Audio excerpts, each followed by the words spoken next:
Uncle எங்கண்ணே? நான் என் பொண்டாட்டிய கொலையே செய்யலன்னு சொல்லுவாரு. இதுல வரும்லாம் யோசிச்சேன். ஆனா இங்க நடக்கிறதே வேற. ஏன் அந்த ஆளுக்கு அவங்கள பிடிக்கல? எங்க போனீங்க நைட் எல்லாம்? ராத்திரி பூரா ஊர் பூரா என்ன தேடினீங்களா? தேடுறதுக்கு எங்க சின்ன பிள்ளையா? நீங்க கோவமா போயிட்டீங்களா? உங்களை காணோம்னு தேடுவாங்கல்ல. தூக்கிட்டு எங்க இருந்து வந்த அம்மா பட்டத்தை தூக்கிட்டு? அவங்க எல்லாம் கிடையாது, அவங்க எங்க அம்மா. ஐயோ ஒருத்தன் நொம்மா நொம்மா. இருந்தா நீங்க அவங்களதான் பண்ணிருவீங்கன்னா உயிருக்கு பயந்து அவங்க இந்த வீட்டை விட்டு போயிருக்காங்க. அம்மா இங்கதான் இருப்பாங்க, இல்லன்னா போயிட்டே இருங்க. யாருனா உன்னை அப்படியே விட்டுட்டு போனவ உனக்கு ரொம்ப முக்கியமாயிட்டா, நான் தேவையில்லாதவன் ஆயிட்டேன். அப்படிதானே? நம்ம புள்ள எவ்வளவு ஆசைப்படுறாங்க, அதுக்காக தான் நான் வந்தேன். உங்க சண்டையால பல்லவன் கஷ்டப்படுறதை என்னால பார்க்க முடியலப்பா. உங்க ஏதோ நடிக்கிற மாதிரி எனக்கு தோணுதுங்க.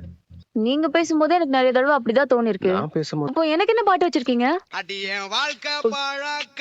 சும்மா சும்மா. நல்லா பாருண்ணே, மேல இருக்கிற 2 நோட்டு மட்டும் ஒரிஜினலா இருந்து உள்ள ஃபுல்லா ஃபேக்கா இருக்க போகுது. ஆபீஸ்ல இருந்து வரும்போது கேஷாவே கொடுக்குறேன். அதான் இப்போதைக்கு பேப்பர்ல எழுதி கொடுக்க. இங்க எதுக்குங்க இவ்வளவு பெரிய அமௌண்ட் எல்லாம் கொடுத்து கஷ்டப்படுறீங்க? எல்லாரும் கொடுக்கும்போது நானும் கொடுக்க கூடாதா? நானும் கொடுப்பேன். ஏன் எனக்காக இவ்வளவு கஷ்டப்படுறீங்க? நீ அது கூட பண்ண மாட்டேனா? என்ன பாண்டி?